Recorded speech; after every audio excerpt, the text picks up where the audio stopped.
Le glucose est la principale source d'énergie du corps. Chaque cellule de votre corps utilise du glucose pour fonctionner. Mais la façon dont votre corps gère le glucose détermine si vous restez en bonne santé ou si vous développez de graves problèmes de santé. Deux concepts clés jouent un rôle important dans ce processus: la sensibilité au glucose et la résistance à l'insuline. La sensibilité au glucose indique la façon dont votre corps réagit au glucose et à l'insuline. La résistance à l'insuline survient lorsque votre corps a du mal à utiliser correctement l'insuline. La résistance à l'insuline est en augmentation partout dans le monde. Chaque année, de plus en plus de personnes reçoivent un diagnostic de diabète de type 2 et de troubles métaboliques. Ces maladies n'apparaissent pas du jour au lendemain. Elles commencent par de légers changements dans la façon dont l'organisme gère le glucose. En comprenant ce processus, vous pouvez prendre des mesures pour protéger votre santé le plus tôt possible. Qu'est-ce que la sensibilité au glucose ? La sensibilité au glucose décrit la réaction de l'organisme lorsque le glucose pénètre dans la circulation sanguine. Une personne présentant une sensibilité élevée au glucose n'a besoin que d'une faible quantité d'insuline pour faire pénétrer le glucose dans les cellules. Cela indique que l'organisme utilise efficacement l'insuline.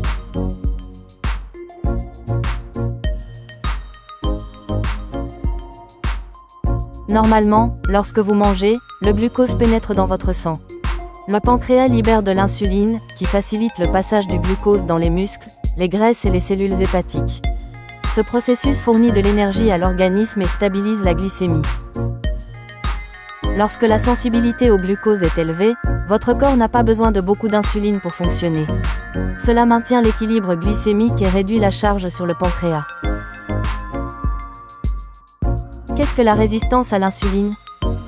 La résistance à l'insuline est l'inverse de la sensibilité au glucose. Dans cet état, l'organisme a besoin de plus d'insuline que d'habitude pour faire pénétrer la même quantité de glucose dans les cellules.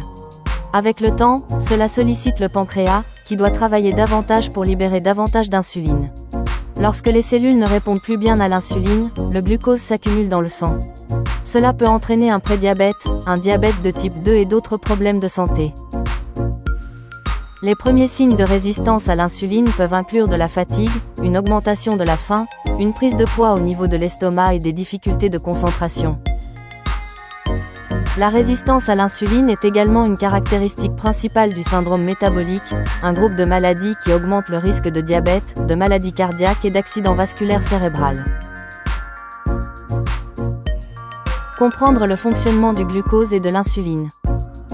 Pour comprendre le glucose et l'insuline, il faut considérer l'insuline comme une clé et les cellules comme des portes verrouillées. Le glucose est le carburant qui attend derrière la porte. Après un repas, la glycémie augmente. Le pancréas libère de l'insuline, qui agit comme une clé pour déverrouiller les cellules. Une fois la porte ouverte, le glucose pénètre dans la cellule et est utilisé comme source d'énergie. Lorsque tout fonctionne bien, la glycémie reste dans une fourchette saine. L'organisme équilibre glucose et insuline sans trop d'efforts. Mais lorsque cet équilibre est rompu, les problèmes commencent.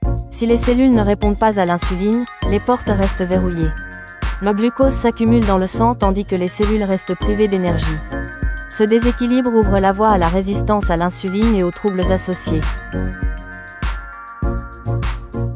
Facteurs de risque et causes de la résistance à l'insuline. Les antécédents familiaux jouent un rôle dans la façon dont votre corps réagit à l'insuline. Manger trop de glucides raffinés, de boissons sucrées et d'aliments transformés augmente le risque.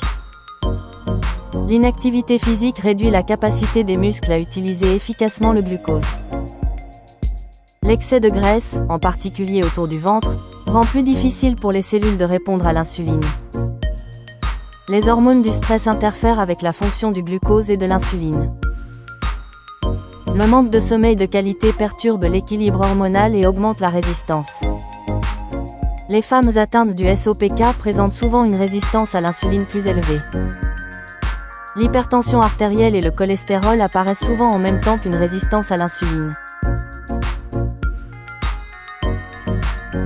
Comment la résistance à l'insuline affecte le corps au fil du temps ?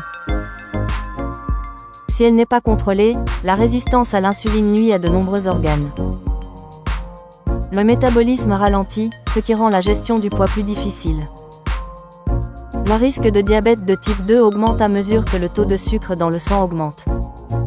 Le risque de maladie cardiaque et d'accident vasculaire cérébral augmente en raison de l'hypertension artérielle et de taux de cholestérol malsain. Les reins et le foie souffrent, ce qui entraîne des maladies comme la stéatose hépatique non alcoolique. L'équilibre hormonal est perturbé chez les hommes comme chez les femmes, ce qui entraîne des problèmes de reproduction. La bonne nouvelle est que les changements de mode de vie peuvent améliorer la sensibilité au glucose. L'activité aérobique et l'entraînement en force aident les muscles à mieux utiliser le glucose. Même une petite réduction de la graisse corporelle améliore la sensibilité à l'insuline. Des activités comme le yoga, la méditation et les exercices de respiration réduisent les hormones du stress. Obtenir 7 à 9 heures de sommeil de qualité améliore l'équilibre hormonal. Approche diététique pour améliorer la sensibilité à l'insuline.